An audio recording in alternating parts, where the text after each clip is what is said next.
আমার সবচেয়ে বড় শত্রু আমি নিজেই। আমার সকালের চিন্তার সাথে রাতের চিন্তার কোনো মিল নেই। মাঝে মাঝে মনে হয় আমার এক দেহে দুই আত্মা, দুজনই আমাকে নিয়ে লড়াই করে প্রতিদিন।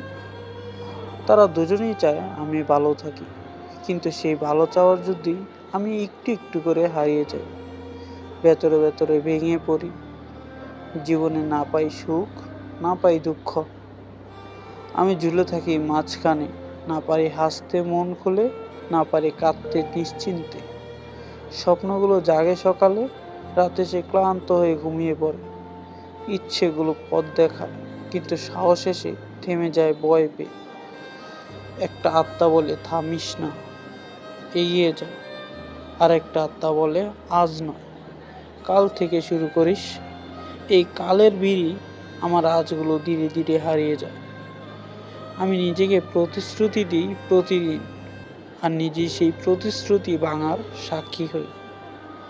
আয়নায় তাকালে দেখি একজন অপরাধী, যার অপরাধ সে নিজেকে সময় দিতে পারেনি।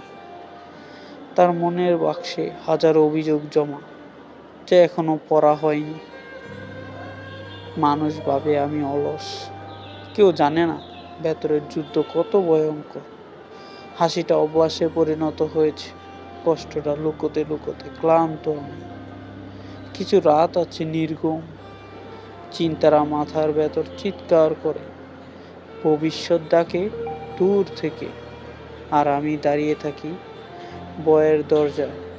তবুও বুকের গভীরে কোথাও একটু ক্ষীণ আলো এখনো জ্বলে থাকে। হয়তো একদিন এই দুই আত্মা একসাথে মিলিত হবে।